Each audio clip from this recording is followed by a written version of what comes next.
Hello, isang mapagpalang umaga po sa ating lahat. Purihin ang Panginoon, narito na naman tayo upang mag-aral ng kanyang salita. At ang ating morning devotion po ay pinamagatan po A Difficult Place. Ang verse po natin ay mula po sa Hebrews chapter 13 verse 5. Ang sabi po, "Let your conduct be without covetousness. Be content with such things as you have. For he himself has said, I will never leave you nor forsake you." Amen. Basahin po natin dito sa Our Daily Bread.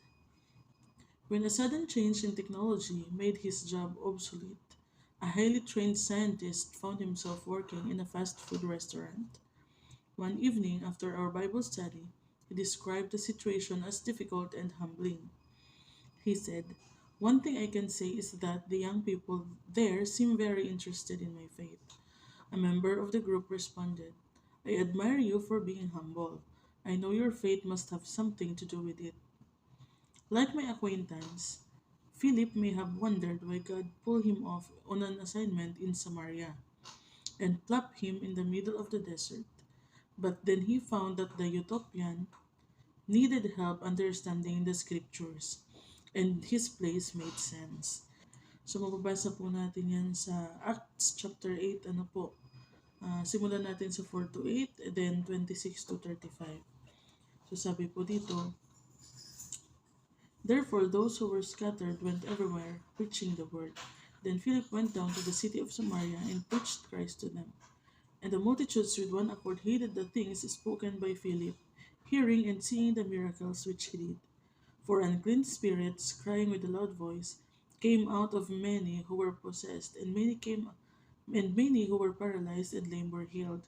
And there was great joy in that city."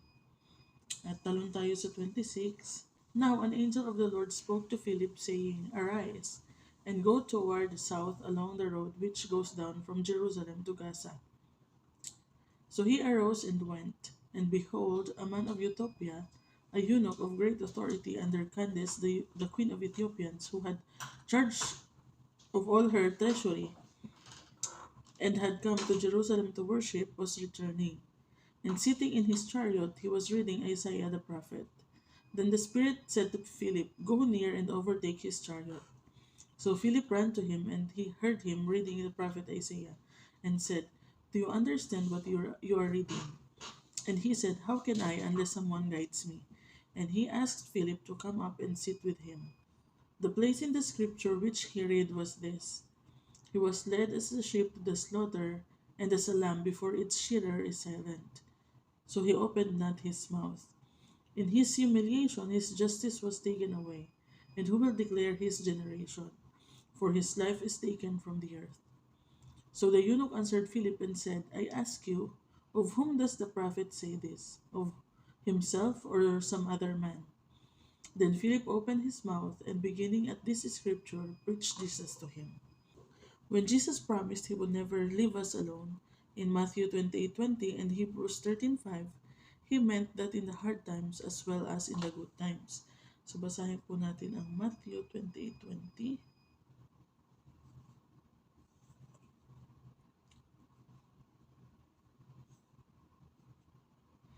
Ang sabi po,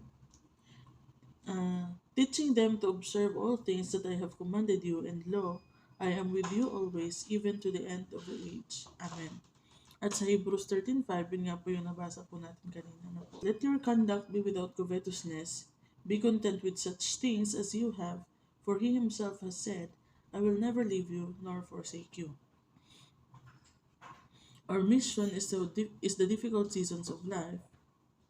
Our mission in the difficult seasons of life is to work or serve, remembering we are doing it for God. Then to watch as God works to accomplish His purposes. Look for God in your difficult place and discover what He's doing in and through you there. What's better than answers to our questions? Trusting a God who has His reasons. Amen. So, yung kakilala po ng author dito sa Our Daily Bread, sa ano siya, scientist. So, maybe before nag-work siya sa mga laboratory or ganyan, or kung ano pa mang part ng science, ano, hindi po na-specify dito, ano po. Pero nung ano na, nung na uso na ang technology, ano po, na karamihan sa mga trabaho nila ay ginagawa na ng machines. So nawalan siya ng trabaho at nag-end siya sa pagtatrabaho sa isang fast food restaurant. So imagine kung siya ay scientist, ibig sabihin matalino siya, mataas ang pinag-aralan niya. And then nung nawalan siya ng trabaho, napunta siya sa fast food restaurant. So after their Bible study, sinabi niya na yung situation daw niya is difficult and humbling. Kasi syempre, hindi siya sanay sa ganung trabaho. Alam naman natin pag sa fast food, fast-paced ang trabaho, kailangan mabilisan. Tapos yung halos hindi sila nakakaupo sa maghapon, lalo na pag peak hours, ano po, or peak season, ganyan. Pero one good thing, sabi niya, is that the young people there seem very interested in my faith. So yung mga kasama niya siguro yung mga crew, yung mga cashier, or ano pa man, kasi mga young people daw eh, interesado sila na marinig yung pananampalataya niya. Kasi karamihan sa mga sa mga scientists nagsisimula sila sa sa hindi sila naniniwala sa Diyos, naniniwala sila sa science. And then, later on, while doing their research, they discovered na meron talagang naglikha ng lahat ng mga bagay. Ano po? At doon nila ma-realize na meron talagang Diyos. So marami po tayong mga narinig na testimony na ganun ano po. So, yung itong mga young people siguro ay naku-curious sila kasi scientist siya and at the same time siya isang mananampalataya ano po. So, sabi nung isang kasama nila sa BS, I admire you for being humble. I know your faith must have something to do with it. So, mahirap nga namang tanggapin yung ganong situation, yung very humbling na situation niya, kung wala siyang pananampalataya sa Diyos, ano po, kung hindi siya nagtitiwala sa Diyos, kung sa mga plano ng Diyos sa kanyang buhay, ano po. Kasi, imagine from ganun yung trabaho niya, tapos biglang, fast food siya, no. So, kung wala kang pananampalataya, maaaring ma-depress ka na, talaga yung pag gano'n parang hindi mo kayang tanggapin na magiging gano'n yung situation mo. Lalo pa kung yung matalino, mataas ang pinag-aralan, maganda ang trabaho, parang napakahirap ng tanggapin na babalik ka sa gano'ng situation. So, katulad dito kay Philip, yung nabasa po natin sa Acts chapter 8, ano po, si Philip ginamit po siya mightily sa Samaria at marami siyang napapagaling through the power of God, ano po, maraming nakakilala sa Panginoon sa pamamagitan niya. So, kumbaga sineselebrate siya ng mga tao. Tapos bigla inutusan siya ng Panginoon na pumunta siya doon sa disyerto, sa road papuntang Jerusalem and Gaza. So, siguro sa niya, kasi alam niyang disyerto yun, kung iba-iba yun, bakit naman doon, Lord, dito sa city? Mas magagamit ako dito. Madaming nakakakilala sa pamamagitan ko, nagagamit ako dito mightily, maraming tao dito na masisharean ko. Bakit mo ko papupuntahin sa disyerto na walang katao-tao? Pero sumunod siya sa Panginoon and then nung dinala siya doon, katulad nga nabasa natin, meron pala doon isang Ethiopian eunuch na nagbabasa siya ng Book of Isaiah pero hindi niya maunawaan. Ano po? So, nung nakita yun ni Philip, doon niya naintindihan kung ano yung plano ng Diyos. Kumbaga nagkaroon ng sense yung utos ng Diyos sa kanya na pumunta ka doon sa disyerto. Kasi meron pala doon nangangailangan ng uh, mag-a-assist sa kanya para maunawaan niya yung salita ng Diyos. At meron pala doon ng kaluluwa na nag-aantay na maligtas. Ano po? So, itong po, sa ending po nitong sa story nitong Ethiopian, tumanggap po siya sa Panginoon at nagpabaptize siya at the same day, nung may dadaanan silang tubig, nagpabaptize siya kaagad. So, yun pala yung purpose kaya siya inutusan ng Panginoon doon. Kasi meron doon isang kaluluwa na nag-aantay ng kaligtasan. So, katulad nga, sabi nga po dito, katulad daw ng promise ng Diyos sa Matthew 28:20 and Hebrews 13:5 na He would never leave us. Ganun din po, ang ibig sabihin ng Panginoon is He will never leave us through tough times, through good times. Ano po? Yun nga sa buhay nitong dalawang na example natin, yung scientist, nung kasagsagan, yung namamayagpag siguro yung career niya, kasama niya ang Diyos. Nung andun siya sa low point ng kanyang buhay, nung natanggal na siya sa trabaho, nagtatrabaho na siya sa fast food, kasama pa rin niya ang Diyos. At si Philip din, dun sa Samaria, nung sineselebrate siya ng mga tao, marami siyang napapagaling sa pamamagitan ng pangalan ni Jesus, maraming nakakakilala sa pamamagitan niya, so well known siya. At dun sa sa napunta siya sa disyerto, kasama pa rin niya ang Diyos. Ano po?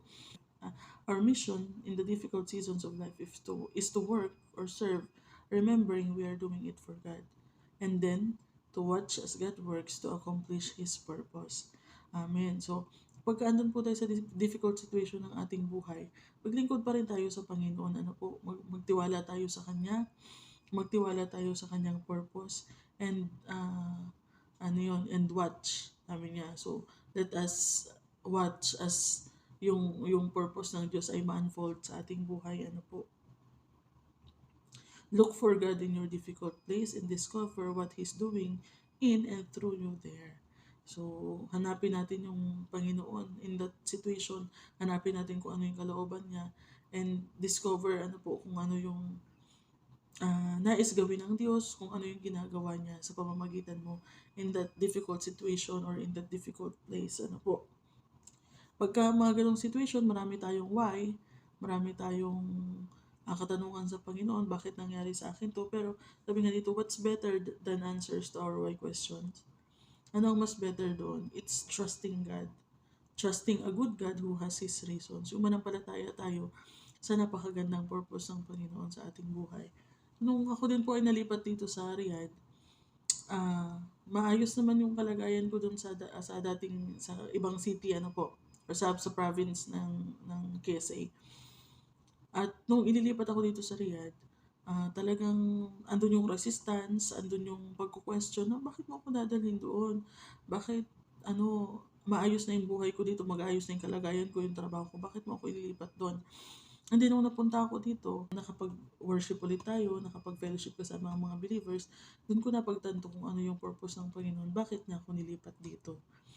So, marami tayong mga pagkakataon na ganun, na marami tayong katanungan sa Diyos, bakit mo ko papupuntahin doon, bakit mo ko ililipat doon. Pero, mas maganda nga po, much better nga po, na magtiwala tayo sa Panginoon na whether dinadala niya tayo sa higher place or sa lower place, magtiwala tayo na kasama natin siya at may reason siya, may purpose siya, at gagamitin ka niya in that place or in that situation. Amen. Purihin ang Panginoon. So tayo po ay manalangin. Salamat o Lord sa inyong mga salita. Salamat po sa patuloy na pagpapaalala sa amin na magtiwala kami sa inyong Panginoon. Magtiwala kami sa plano niyo sa amin, Panginoon, at patuloy namin panghawakan ang pangako ninyo na hindi niyo kami iiwan sa highest point man or sa lowest point ng aming buhay. Lagi namin kayong kasama, Panginoon. Thank you for these words, Panginoon. At kung meron man po mga makakapanood or makikinig na they are facing a difficult situation or nasa difficult place sila, Panginoon, help them to remember, Panginoon, na kasama nila kayo. Help them to look for you in that specific situation, Panginoon, at ma-discover nila, Panginoon, kung ano yung purpose mo. Bakit mo sila dinala doon, Panginoon? Kung ano yung pinapagawa mo sa kanila in that situation or in that place, Panginoon. Maraming salamat po. At sa maghapong ito, Panginoon, nasaan man kami ngayon, kami man ay nasa trabaho, nasa kalsada, nasa mga galaan, or nasa school, or sa aming mga tahanan man, Panginoon. Help us, Panginoon, to look for your purpose, Panginoon. Bakit kami nasa lugar na ito, sa araw na ito, Panginoon. We know you have your plans and help us to trust in it, Panginoon. Purihin ka, O Lord, at patuloy pong gamitin ang bawat isa na pagpapala sa lahat ng aming makasalamuha. Pagpalain niyo rin po lahat ng aming hawakan, Panginoon, at basbasan niyo po ang aming mga workplaces, ang mga pupuntahan namin, Panginoon, sa araw na ito, ang mga makakasalamuhan namin sa araw na ito, Panginoon. At gamitin niyo rin po sila maging daluyan ng pagpapala patungo sa iyong mga anak, Panginoon. Purihin ka, O Lord. We pray all of this in Jesus' name. Amen. Yun, maraming salamat po sa pakikinig, mga kapatid. Ingat po tayo sa maghapon at God bless you all.